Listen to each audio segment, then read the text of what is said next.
This week on Nigeria Decides, Nigeria's Chief of Justice faces court charges, only to find out he's been improperly served.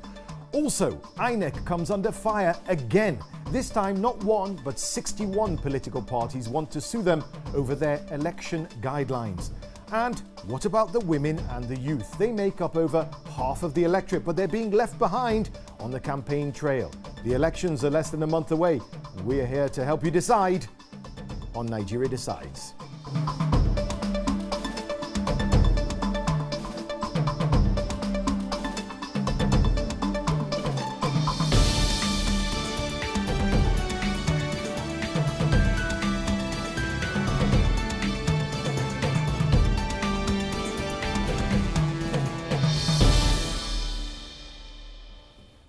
Hello and welcome to Nigeria Decides. I'm Mark Edo. Joining me on the panel this week are journalist Eno Adiogun, founder of the Common Sense Network, Mike Omoni, and always welcome analyst and commentator Kayode Ogundamisi is with us. And joining us also in Lagos is the political journalist Suleiman Alade. You are all very welcome. Now, let's start with the biggest story of the week. Nigeria's highest ranking judge is embroiled in an impending court case over declaration of assets. A court hearing to consider these allegations has been adjourned until the 22nd of January, weeks ahead of the presidential election. The case was agreed after it was found that Chief Justice Onogun was not properly served. Now, under Nigerian law, state officials must declare their assets before taking office and after they leave office. Big issues, big story. What do you make of this story? Well, if anything else, the timing is awful, isn't it, Eno? That's what I think a lot of people are focusing on. But then I think it's important when these stories become headlines I think for us to be responsible citizens, we need to look further. So we need to see this timing that we're talking about. When did this investigation actually begin? Is it yesterday, as it would seem That's very in the unclear media? at the moment, isn't but it? then we're seeing things that, this was an investigation that began in 2005, that his finances were being looked into. So I think, of course, we're going to start questioning timing, but is that the actual picture? Lots of question marks around this. I'll go to Kayode. Kayode, everything that happens within the next 4 weeks is going to be looked at through the political prism of the presidential election. Now, when you see a case almost drop, as Eno says, from the sky with all these question marks around it, that impacts the man, incidentally, who will have a very influential decision maker if this election comes to an impasse after the election. It will then go to his corner for him to help make the decision on who the next president is. All of a sudden, he's under the spotlight and under suspicion. Are we just too paranoid, or is there something else there? Well, let me use the word of the Chief Justice himself, saying, "I forgot to obey the law." Yeah.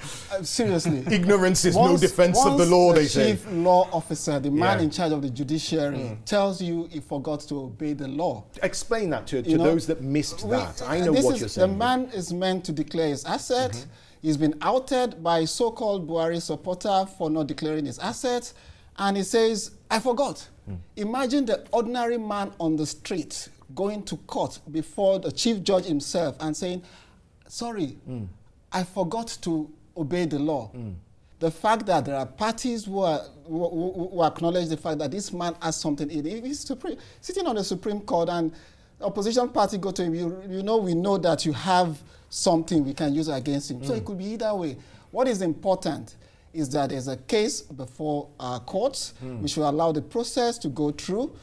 People threatening to break up the country and blow up the country because the Chief Justice is on trial, they should go back under the PDP. Tinubu was tried. It was before the Code of Conduct Tribunal. The judicial process went through. If we're saying we need to build our institutions, there are some times we need to be nationalistic about this, irrespective of who is being on trial. Okay, Mike, you're the founder of the Common Sense Network. Doesn't seem like there's a lot of common sense, says Kayode, to how the Chief Justice approached this. In fact, and you also teach leadership as well. You live here in the UK, yes. and you're a young voter. I mean, we're going to talk later actually about youth and voters and how a massive 51% demographic is your demographic, right? Just first of all, when you see these types of things happen from a distance, because you're here in the diaspora, what does it make you think, and what are your thoughts on it? Well, it's chaos. It just looks like chaos to you. But here's the thing: we know chaos well in the UK as well. So you're going through chaos right now, aren't you? Let's not sit on a high horse. But one thing that's true. quite interesting about what my friend here said, we spoke off air about this as well, is that timing does matter. I mean, if this was a case that we looked at in a vacuum, then I would agree with you that the law comes first and you have to. However, straightforward. Look at the timing, but also look at where the allegations coming from. You spoke about a so-called Buhari supporter. I don't think he's so-called. This is Dennis Ahanya. He used to be Buhari's media aide from 2009 to 2011. He also served on Buhari's now defunct Party for Congress for Progressive Change. And a lot of these allegations come from 2005 also, right? I'm not saying it hasn't happened for a while, but it came from 2005.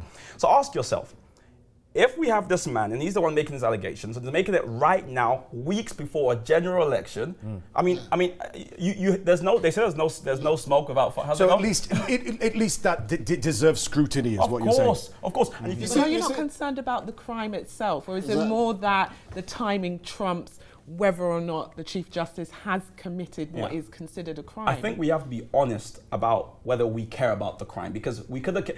It's But 2019. We should care. We should care if the top judge he's not declaring assets. We should, but if the crimes and allegations are from 2005, why is it weeks before the election that we're having this debate? Okay, let's go straight to Niger right now, to Suleiman, right, who's standing by patiently. Suleiman, my brother, what's going on now? Well, quite an interesting, I think, moment you guys are having in the studios. But if you look at it, I'm trying to be objective. I'll try first and foremost to look at the timing and the processes. The timing for a lot of people, anything you do by now, as you lead towards the election, will be seen as political. And that is one thing you get in Nigeria. Even for journalists, you have to be very careful what you say on television or on radio or what you write, and people will think that you've been paid. The first place for you to send such petitions to is the NJC, even though the Chief Justice of the country heads the NJC. Explain what the NJC is for those. That's the Nigeria, the National Judicial Council. Yes. And it's the body. It's the body of Supreme Court justices and some other great. So this is almost an internal legal. You're kind of like an internal decision before it's taken externally. Absolutely. If that had gone there, I don't see the Chief Justice of Nigeria sitting over his own case. Definitely he will vacate for this matter. He will step aside for this matter to be looked into. I think the government, that is the executive hand, jumped the gun, not taking it there in the first place. Yeah. Speaking of appointments, another one that's caused a stir this week amongst the opposition was that of Adamu Mohammed. This is the new acting Inspector General of Police, top guy as well, Chief of Police. There were complaints in some quarters that President Muhammadu Buhari had appointed another northerner. So, Kayode, what do you think of that? You see, by the way, Kayode is actually in support of APC, just for the record. I can say that, right? So you know. It's funny, Nigerians need to know more about Nigeria. It's simplistic to describe Nigeria in north-south narratives. But we always describe it regionally. Which is sad. Yeah, maybe that's part of the problem. Nigeria has got 6 geopolitical zones. The man appointed is from the north central. Okay. Nasarawa State. Yes. Right? We need to start looking at the fact that the man appointed is not a northerner like someone from Kano or Jigawa or Katsina or Borno. The former IG, right, is from Kogi State, not Central. So it's like for like. What the complaint is about is, maybe they should appoint the chairman of the PDP's cousin who is in the police force, and it will satisfy everyone. Look, is the man competent? Can he do his job? So far, does he have a good track record? Does he have a good? If you look at his CV, it's actually an absolute disgrace that Buhari appointed the former IG. This man should have been IG like yesterday. Secondly, the first statement, he said, look, the police need to start respecting the rights and dignity of Nigerians in carrying out their job. That is what we should concern about. I actually made that statement in school. Then he removed the very disappointing former PPRO of the police and replaced with Frank Mba, who has a track record of being transparent in communicating police actions. Those are the things we should do. So all this north-south divide is all nonsense to you, Kayode. It's a bit like in Rwanda, where after the genocide 20 years ago, Kagame and the powers that be banned people from saying the word Hutu and Tutsi. No, we're all Rwandans. So what you're saying is, we're not Northerners, we're not Southerners, we are Nigerians. There's a reality of north-south divide. Yes. But we need to break it down. When you break it down, and we've got to break this down for a second because we've got to take a quick break now. We have a lot more to discuss. We'll be back in a few moments. Stay with us.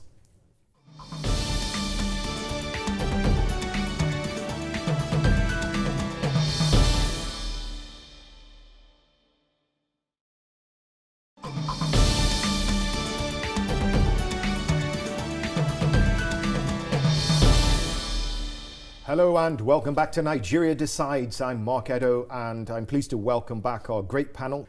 Another week, another INEC hiccup. This time, not one, but 61 political parties have come together in a coalition and they're threatening to take the election overseers, INEC, the Independent National Electoral Commission, to court. Why? Over clauses in the new electoral guidelines. Now, they believe the new guidelines widen the potential for vote rigging and they harm the credibility of the elections. The coalition also wants INEC to continue with separate accreditation and separate voting, 2 lines.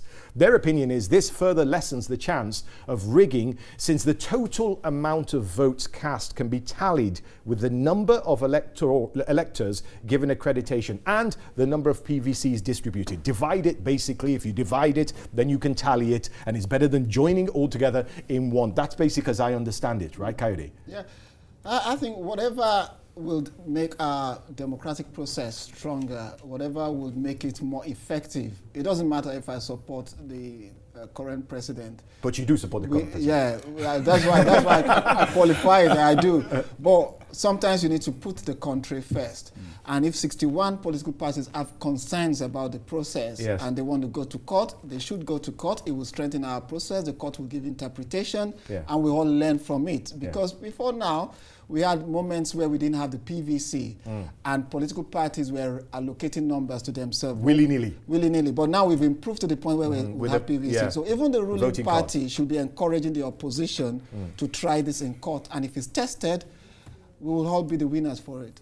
Mike, what do you think these fears that are raised, are they justified, or are these guys just upset they weren't consulted over the new guidelines? I think they're justified, absolutely. As you said, I tend to agree with you. INEC has only run this in a couple of reruns. They haven't extended it yet to a large enough sample yet, so we don't even know administratively if it's going to work out really, really well. Also, with a country where there are always going to be concerns about corruption and you know, how legitimate things are, it makes sense to go this way. Another thing is, I just think there's way too many parties in Nigeria. There's 68, isn't there? You know, it's like, why is there that many parties? I mean, a plurality of parties is okay, but I think what we probably need to go for now is a plurality of ideas, not the same men in different suits. Yeah, well, just behind us there, we're just seeing video of don't sell your vote. I mean, that's the biggest issue, is there's always that fear when you come to the sort of 11th hour now that the whole system is going to be compromised. Let's broaden this conversation out a little bit. Anyway, we're 4 weeks, right? 4 weeks away from the election on February the 16th.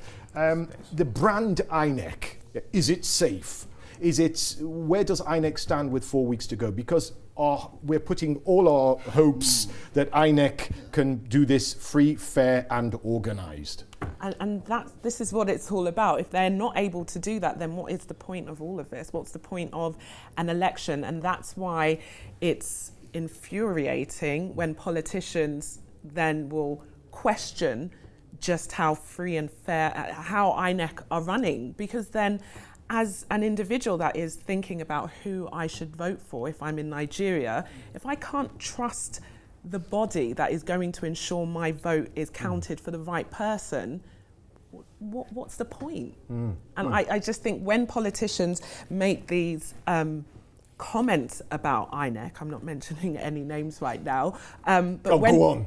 This is Nigeria Decides. This is not your regular political talk show. This is Nigeria Decides. Just spit it out. Go on. So if Atiku, putting it out there that INEC, it could perhaps, that their integrity should be questioned, it's as irresponsible as when Trump decides to bash the media. These are institutions that are so important to the running of society. It's just so easy and a throwaway comment to make, but that will have such a massive, it could potentially have a massive impact. Let's bring Suleiman in here. Now, Suleiman, I think what Eno is talking about is that Atiku Abubakar was on the podium, I believe in Osogbo, is that right, a couple of days ago, and said that voters should be vigilant of unused PVCs, but those unused cards shouldn't get into the hands of people who can then use them to make phantom votes. The bigger question is brand INEC safe, or are there question marks about brand INEC? I think INEC is still very much on pause, and we must give INEC kudos for what they've done so far. In every election, there's been some kind of improvement. Going back to what Elijah Atiku Abubakar has said, I think Nigerians are getting it wrong when we say free, transparent, credible election. That has never been the problem in Nigeria. The problem has always been about collation, or you call it counting. Every other thing about maybe accreditation always go right, but when it comes to the big deal, the counting, and I keep asking, why must it go into the thick of the night? And why is it that it keeps everyone waiting till that moment? So it is when they count, that is when you get to see all of that. So if Atiku is talking about collected personal, voter card, perhaps maybe he's speaking from experience. He knows what politicians, he's a politician, perhaps he's telling us what politicians can do with those uncollected voter cards. So I still think that INEC, even though INEC has replied him, that reply is not enough by just merely saying it is not done, it is not so. We haven't actually given them to politicians or to governors. But I still think that Nigerians should go all out there, because Nigerians are so busy online and the social media. And when you ask them, wait a minute, have you collected your voter card? I go, oh my God, I haven't. So I think it's still not enough. It's a because shame. they've got till February the 8th, as I understand it, right? Yeah. After February 8th, right. That's it. You're out of you're watching the election as a bystander. You're not voting. So let me ask another question then. Now, under the new guidelines, telephones, your mobile phone and electronic devices will not be allowed in the booths as you go into the booths. Will that be enough? What do you think, Suleiman? I think it's enough, because no one would want to pay you if you don't have proof or evidence. And we saw that in the last two elections in 2018 in Ekiti and Osun. I was right there in the live studios, and I was speaking with so many reporters, and some of them said what they do when they go in, some of them who were able to sneak in their mobile devices, has come back and show proof that I voted for you. Can I get paid? So that is why I said initially that INEC is really on course. We must give INEC all the support. So if a coalition of political parties are complaining, sometimes I think in all of that complaint, I see some kind of, dubious intention in all of that. Because if someone is saying, why must you go in with a phone? No one has said, don't come with your phone to the polling booth. So you can go to the polling center. You can have your telephone with you in the polling center, but not in the polling booth, because you're trying to snap and show that I voted for party A, B, C, or Z. We're going to have to say goodbye to the political journalist and our friend Suleiman Alade. Suleiman, thanks so much for joining us on Nigeria Decides again. Anybody? Yeah, I think, when in politics, you have scaremongering. It's part of the stuff political parties do. I mean, for Atiku saying INEC has handed over cards, sometimes the intentions are to discredit the election. Say, wait, let's be clear there. Did he say they handed over cards, or he said there could be a fear that? No, he was quite clear about it. He said INEC has handed over unused PVCs to APC governors, and INEC on their Twitter handle that responded. It can be fact-checked, responded that never took place. And I think if a major candidate of a political party is making such grievous statement. It impacts on the credibility of election. But I'm quite happy because there's a U.S. congressional statement that came out yesterday where they want politicians to stop discrediting the electoral body. They also want the government to within make sure, the U.S.? No, they were commenting on Nigeria. Commenting on Nigeria, just yeah, to be so clear, they were yeah. advising, look, politicians should stop making insidious statements that could impinge on the credibility of the electoral body. They were also saying telling the government that security forces must be seen to be impartial in this election. So I think politicians must learn to give these institutions the free will to be able to perform their functions without interference. So basically, he's saying they have a duty of care, so to speak. That's what he's saying. Yeah, but I mean, Nigeria is also a young democracy, so we have to kind of understand a couple of things. In this country, for instance, you can just have elections and there's no police officers anywhere nearby. It's just an election. Yeah. In Nigeria, I don't think we can have that luxury just yet. I still think Things could get rowdy. Yeah, just a little bit. But also, if you think, if you look at the 33-page document that the INEC are actually proposing, there's some good stuff in there. For instance, that collation officers can't take a phone call after last year in the Soon. I think that's a pretty good move. Yeah. And there's a couple of other things there as well. You know, political officers can't stand to be part of the, I think, counting process and stuff like that. Yeah. These are all good measures that kind of move us in the right direction. But I still think there needs to be a police presence at different kind of different police. Well, isn't there normally? Not in all, but in most of them. But the only thing though is if you do, I did a bit of numbers. So in Nigeria now, the police kind of force is something like, I think, 374 kind of thousand, right? And in terms of police stations, it's about 150,000. If you work it out, that's 2.3 police officers per polling station. So that actually doesn't really work out. And you know what? Sometimes we get so heated here at Nigerian Decides that I've been thinking of putting a mobile police officer to keep you guys in check. We'll take a quick break now. But when we come back, we'll be joined by Dakpo Ayola. He's the chairman of the Next Level UK campaign. Let's find out what that's all about. Join us in just a few seconds.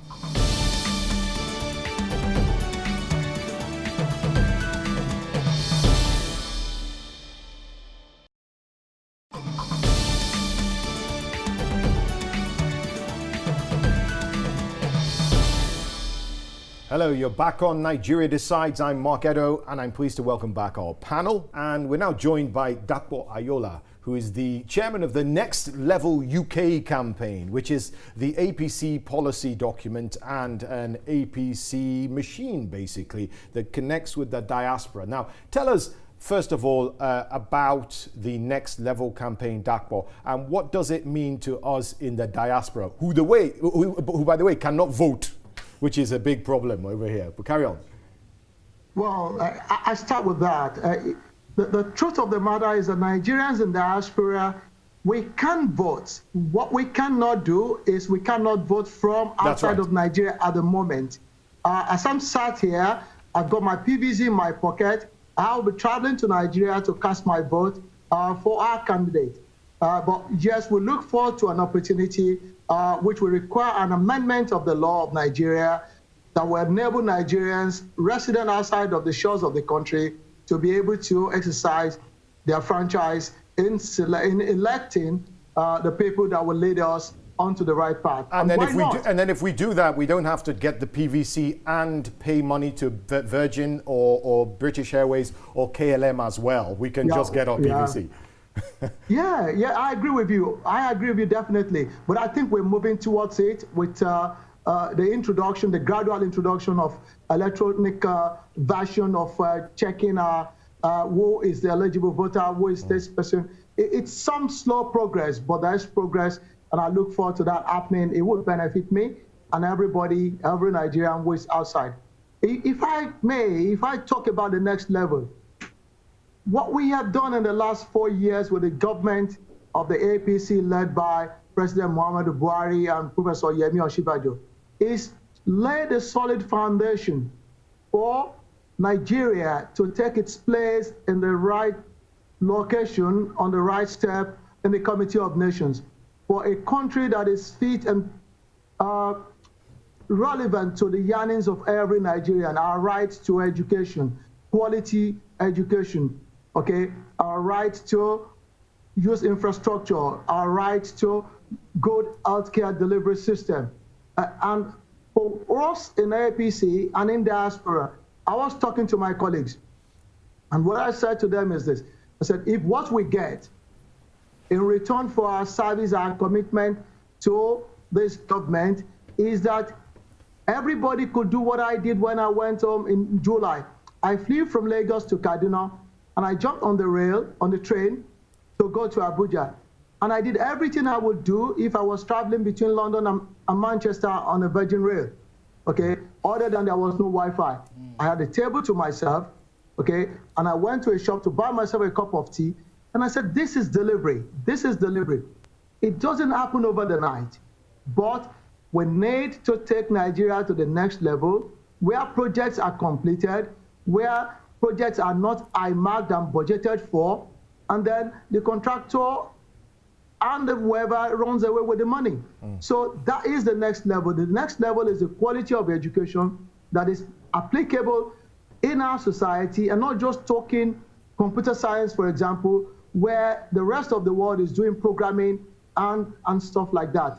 The next level is quality health delivery, where people can walk into government hospitals and the doctor there is not going to refer them to the nearest private clinic. That is the next level. And so this is an organization for people in the diaspora to come together in support of that, obviously through APC. We're going to balance this show out in the next program. We'll have the version of you, Dakbar, from the PDP, who will probably the same thing, Gold Emmanuel. But thank you so much for joining us. Now, let's go on to another story now. Earlier this week, candidates who wish to govern Nigeria's biggest metropolis, Lagos, participated in a live TV debate, and the consensus in some quarters was that Babatunde Badamasi was the clear winner. Others may disagree with that, but a lot of people said he took it by a nose. Now, despite getting off to a shaky start, this ex-PDP, now Action Democratic Party, ADP candidate, seemed to have done his homework at least, and he correctly fact-checked quite a few people, including APC candidate Babajide Sanwo-Olu, after he stated that the state government was transparent and published its budgets in full on its website, and you go there and there was only a summary. Mr. Badamasi, as someone who is in the prosperity business and whose promise is to deliver prosperity to all Lagosians regardless of religion, ethnicity, or creed, my promise is to ensure that everything I've promised, because I have no godfather, I will deliver. If I do not, please feel free to kick my butt out of State House. Thank you. Kayode, I just mentioned Babajide Sanwo-Olu, former commissioner, by the way, in the Lagos State government, and then he stayed in the Lagos State government within the apparatus and is now running for the top job. You could probably say he's one of the top contenders for sure. He's APC, you're APC. Did you see the debate? What do you make of it? First, I'm not a member of the APC. You're not a member. I keep saying that, but you are. Your sentiments are to support. You're a supporter. I support Buhari and Oshibajo. I watched the debate. But Badamasi was fantastic. That's a candidate of, I think it's AP or ADP. Were you surprised by that? Party. I was actually. He did very well. And I think the shock of the day was the performance of Jimmy Agbaje. I was extremely disappointed. This is PDP's Jimmy Agbaje. This is a PDP candidate because having run, I think the fourth time now, I thought he would have done better. I think probably his age or complacency. Yeah, but I mean, this is not his, as you say, this is not his first rodeo. He ran 4 years ago. Yeah, he ran before that. But Amasi did very well. But you know my position on debates. If God had depended on debates to choose leaders, Moses would not have made leadership position. You know, we all know Moses was a stammerer. He could hardly blot out 1 or 2 sentences. I didn't know Moses was a stammerer. Well, even though I'm Ogunda Misi, I read the Bible. Amen. And you see, so debates are a bit overrated. I don't think you can judge candidates based on maybe in Nigeria he in thinks Nigeria, we're talking about Nigerian politics now. But guys, what are debates about, right? They're there for the undecided or the wavering. Yeah, if you're watching it, you're thinking, I'm not sure which way. Let me take a closer look at these candidates. I think that they're very important for the simple fact that we don't have a lot of communication. We don't have those chances. We're not able to see a fully formed view of these people that we're putting our hopes and our votes onto, right? So it's almost like, even I think in Nigeria they're even more important for us to see what the candidates can do. Doesn't the Nigerian populace, doesn't the Nigerian voter, with such an opaque lack of transparency, deserve more than anyone else to see these candidates so I can choose who I'm going to give my vote to? Am I wrong? I think that was a very eloquent defense of debates.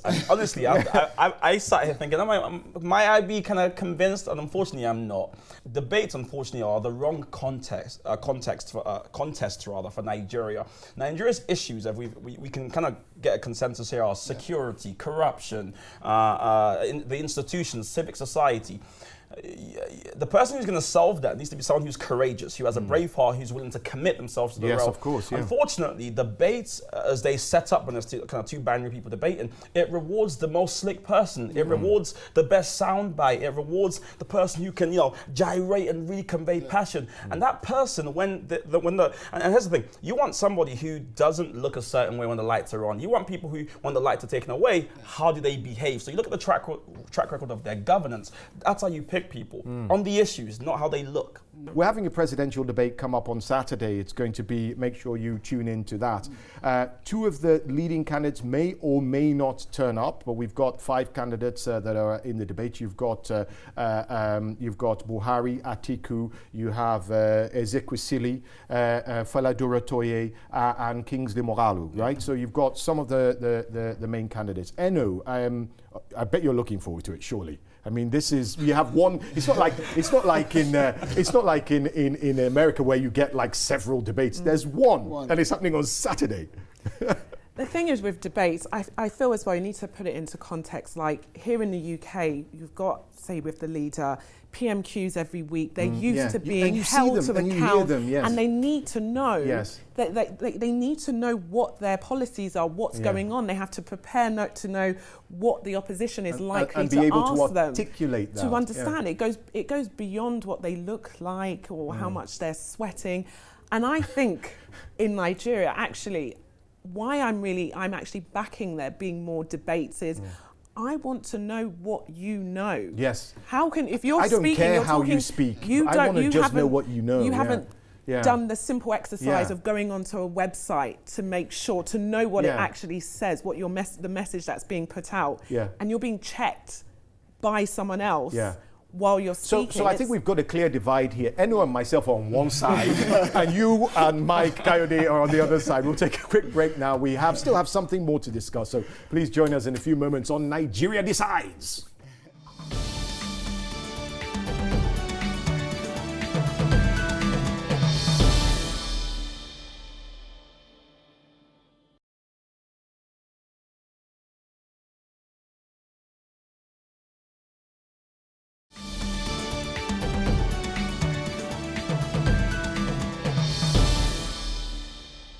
Hello and welcome back to Nigeria Decides. Take a look at these statistics. Over 80% of Nigeria's electorate is under 50 years of age, and over 51% are in the 18 to 35 age bracket. I'm glad to say I'm in that bracket.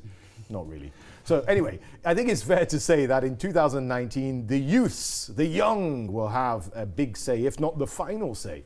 Now, despite playing such an important role in this year's ballot, you may have noticed that not anything particularly big, any big news has been about them in this election or this campaign. Now, the two main candidates, take a look at them. They're similar in age. They're in their 70s. They're elder statesmen, so to speak, and they come from two very traditional, should I say, main parties. So, I mean, we've heard a lot of sound about the youth. And in fact, we saw the never too young to run kind of policy put in, but it's almost like that piece of paper sat on the desk somewhere and we'll say we'll use it later. I mean, you know, there was a lot of noise ahead of this election that this is going to be the election finally where the youth stand up and have a big say.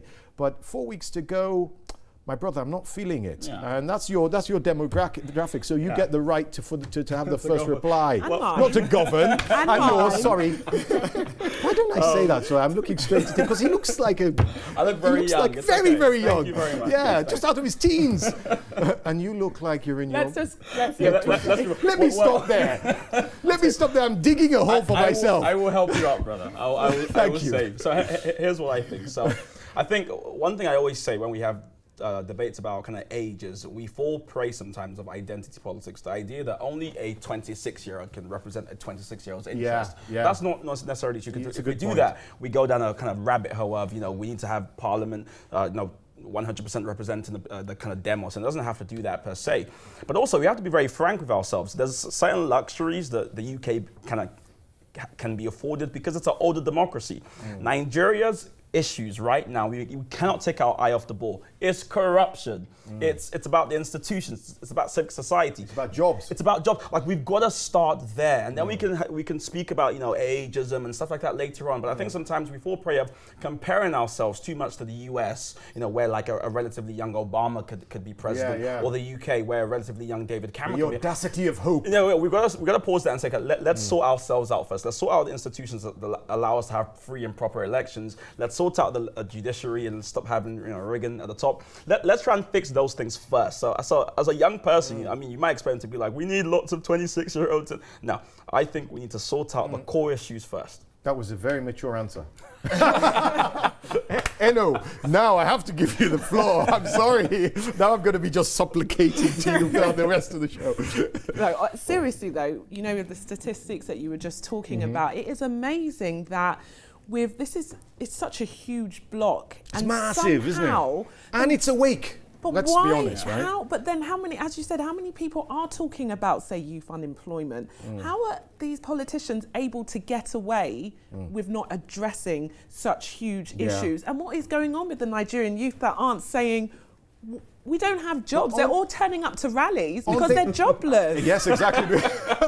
and it's they've got time on their hands. With them. Yeah, and I mean it's very, and I think this fact of the massive dividend or deficit, if it turns out to be a deficit of youth that we have in Nigeria, is a double-edged sword, because we talk about, you talk not just about jobs, you talk about security and things like, you talk about health. Well, Saraki, sorry to just jump in, but Saraki did address this, which in the most patronising way, by saying that if we don't find jobs for the youth, then they will turn into a mob and attack the elites. So yeah, did you see those comments? And he's, and I just thought, wouldn't you be so angry? And then did you see? It's Shawari, Omoyele Shawari, the founder of Sahara Reporters, was on a radio show a few days ago, and he was with a minister, and the minister said to him, he was like, "I'm going to, the youth will show you Pepe, basically, in February." And there was a shouting match between them, and this live radio, and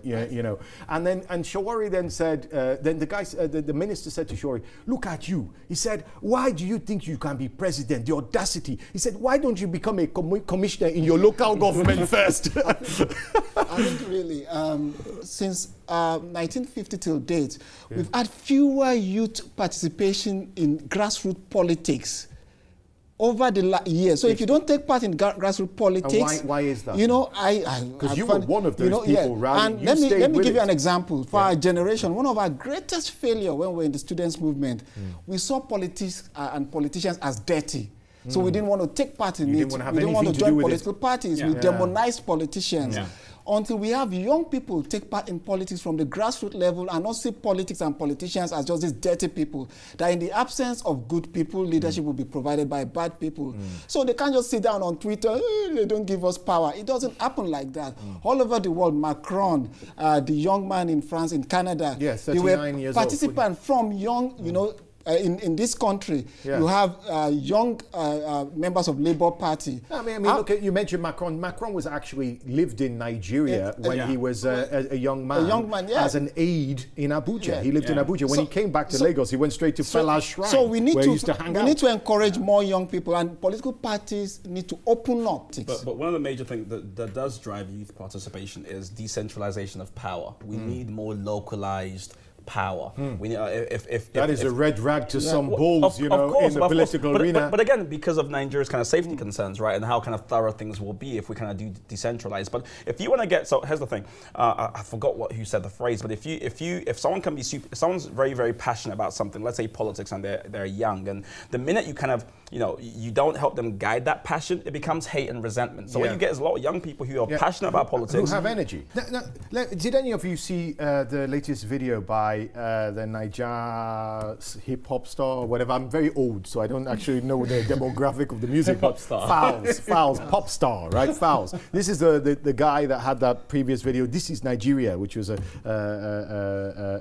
he's got a new album, and his new album has been called the most politically charged musical album in recent history. And he's gotten some flack for that on social media. So what part do people like Fowls, who many young people he's closer to the youth than Buhari, Atiku and the rest of them, what part do they have to play? Do you like to see these things? Is this change, or should he go and sit down?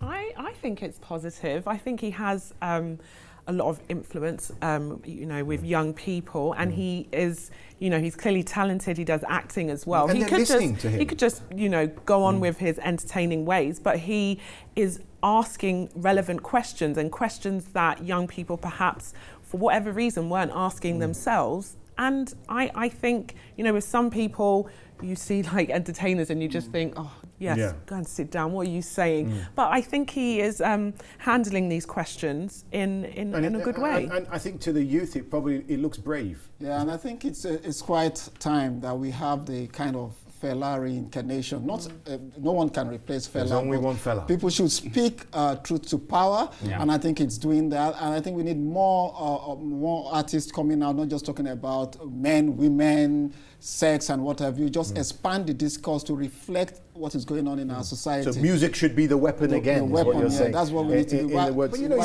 you go about Fowls. You know who Fowls' father was? He's Femi. A lawyer, right? Yeah, Femi.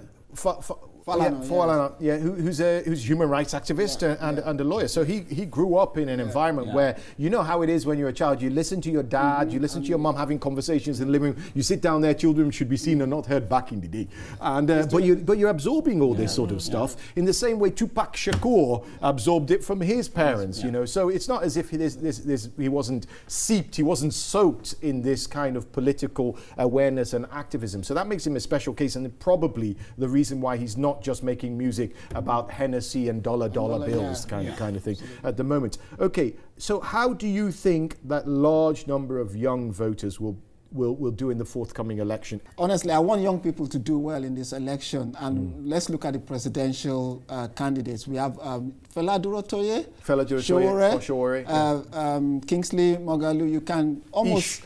Nigerian age group, you can classify them as... He's not in his 70s or 60s. He's in young. his 50s. You know, but I think they're just candidates for the future. Collectively, I predict these new candidates, including Obi, cannot amass 400,000 votes across the country. You don't think so? Yes, sadly, because what you need to do is to build a movement from bottom to top. Just that because I'm Ogunda Misi and people know me on Twitter, or I'm Obi Ezekweleze and I have a young cult following on Twitter or social media, does not translate into that vote in communities. But you know what? I will say that if you do ever run, you have our votes, don't you? Definitely. And you've been great panelists, but we've got to end it there. Thank you so much. That's all the time we have on this edition of Nigeria Decides. But don't forget to follow us at RealJHUK on Facebook, Twitter, and Instagram. I'm Mark Edo, and from the entire team here in London, goodbye, and thank you for watching Nigeria Decides.